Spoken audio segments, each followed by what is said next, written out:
हरतालिका तीज का पूजन व्रत कुंवारी कन्या कर सकती है, शादी होने के बाद भी नारी कर सकती है।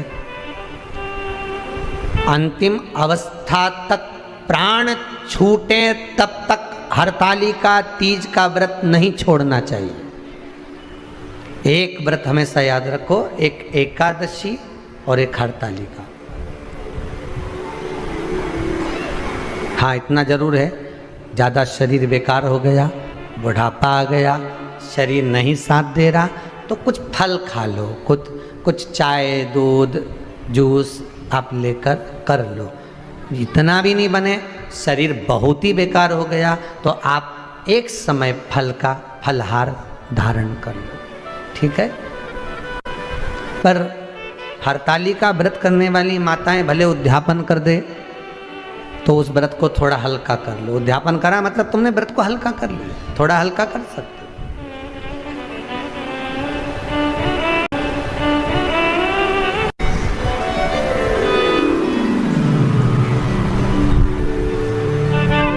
हरतालिका तीज का जो व्रत का उद्यापन करते हैं उसमें 5 चीज रखते हैं ना, 5 कपड़े स्त्री के, 5 कपड़े पुरुष के, 5 तरह का अनाज, 5 तरह का फलहार, 5 तरह का फल।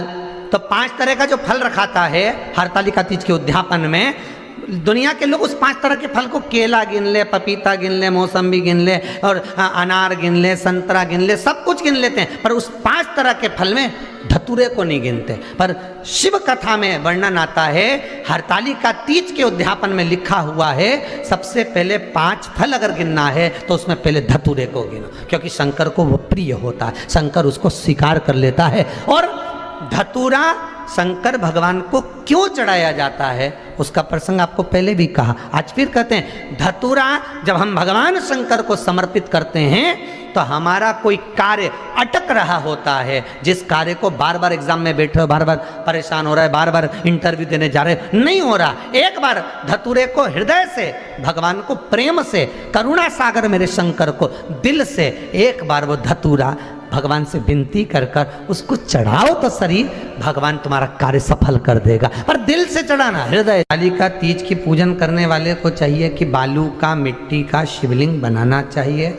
फुलेरा जो बनाया गया है ऊपर शंकर जी के ऊपर लटकाने के लिए, टांगने के लिए, उसके नीचे शिव पार्वती गणेश जी की सुंदर बालू की मूर्ति बना लेना चाहिए, पार्थिव लिंग का निर्माण कर लेना चाहिए। शिव की आराधना करना चाहिए।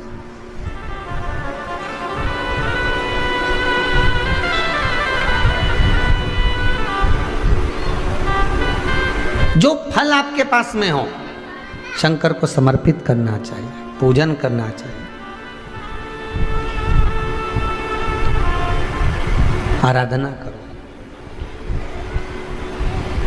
सबसे पहली पूजन हरतालिका तीज की प्रदोष काल के अंतर्गत हो जाना चाहिए, शाम के समय पर। प्रयास करा करो प्रदोष काल के समय पर पहली पूजन हो जाए तो ज़्यादा अच्छा है। पर लोगों की आदत रहती है कि 8 बजे तक, 8:30 बजे तक, 9 बजे तक पहली पूजन करें, फिर दूसरी आराम से, फिर तीसरी, फिर आराम से, फिर चौथी। तो ऐसा सब अपने अपने हिसाब से। पर शास्त्र रीति कहती है कि प्रदोष का जो समय होता है, प्रदोष काल जो होता है, शाम का जो समय होता है, उस समय पर हरतालिका तीज की पहली पूजन हो, जिससे आपका स्मरण चित्त शंकर भगवान में उस घड़ी, उस पल, उस क्षण में आप शिव के हो जाएं और शंकर आपका हो जाए। हाँ, अगर किसी के आने में देरी हो,